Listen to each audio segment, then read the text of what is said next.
Okay, good afternoon, everyone. It is my great pleasure to see you again, Mr. Prime Minister. You and I had an extensive and wonderful visit when I was in Singapore in August. We discussed many issues that impact our nations and the world, and today was a continuation of that conversation with a number of do-outs from the conversation that we originally had. I must say at the beginning, what I said to you then and today remains absolutely true. The United States is a proud member of the Indo-Pacific, and the relationship that we have with the nations in that region and with Singapore is an enduring relationship. It is a relationship we value and we prioritize for many reasons, including the shared principles that we have about what is important in terms of world order and international norms and standards. The focus of the trip in August was to do what is important and what is possible in continuing to strengthen and reaffirm the relationship that the United States has with Singapore. And the importance of the relationship spans many areas, including what is in our mutual interest and our shared interest in terms of our own nation's strength and prosperity. You and I discussed the issue of Russia and Ukraine, and we, in the spirit of our work together being global, discussed our support for the people of Ukraine and also the importance of acknowledging the economic costs that Singapore levied as a result of our shared concern about the advancement that Russia and the aggression that Russia has taken and the threat that it has posed to an issue that we hold dearly, and I'll speak for the United States, and I know that we share this concern about upholding the importance of sovereignty and territorial integrity. But the bigger issue is not only about what we must do to maintain and fight for the United States, European security, but what we must do as a matter of principle and priority for our nation in standing up to the importance of rules and norms and international rules and norms, again, in this case, as it relates to sovereignty and territorial integrity. During the August trip, we launched many initiatives that are about shaping the future of our nations and our world. And today, of course, again, is a follow-up to that conversation, including what we are doing together in the context of space. I am very pleased that as a follow-up to the discussion that you and I had in Singapore, that Singapore has signed on to the Artemis Accords, which of course is a partnership between many nations, Southeast Asia now being represented, Singapore being the first Southeast Asian nation to recognize what we can do together to expand international norms as it relates to all matters, including matters in space. And so we have discussed that. We have discussed, of course, the importance of working together on the issue of cyber, both as a security matter, but also as a matter that relates to our nation's prosperity and investment in innovation.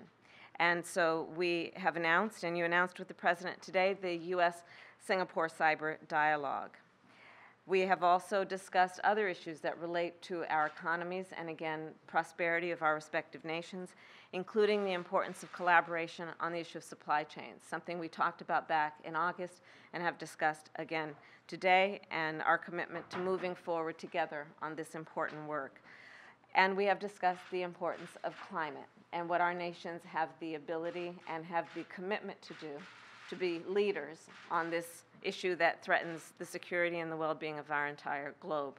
So with that, Mr. Prime Minister, I thank you for the visit and for our conversation. I look forward to many more, and I thank you for the friendship as well. Thank you, Vice President. Vice President Harris, ladies and gentlemen, thank Vice President for her very warm remarks. We last met in August in Singapore, and we continued with a very good conversation this afternoon, reaffirming the long-standing and robust partnership between our two countries. And we also discussed the ongoing crisis in Ukraine and reiterated our shared commitment to a stable, rules-based global order. The U.S. has played an important and constructive role in the Asia-Pacific for nearly 80 years. Singapore has consistently supported a strong U.S. presence in the region, both through words and actions. And our two countries enjoy close economic relations.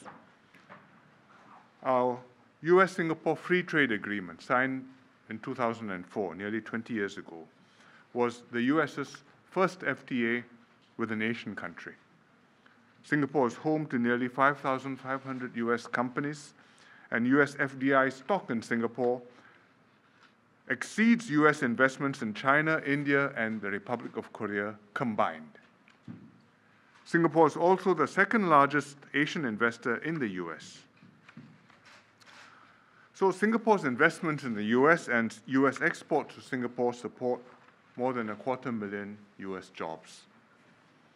Our security and defense ties go back many decades. We are a major security cooperation partner of the US. Our Memorandum of Understanding on Defense Cooperation, signed in 1990 and renewed recently in 2019, provides the US military with access to Singapore's air and naval bases.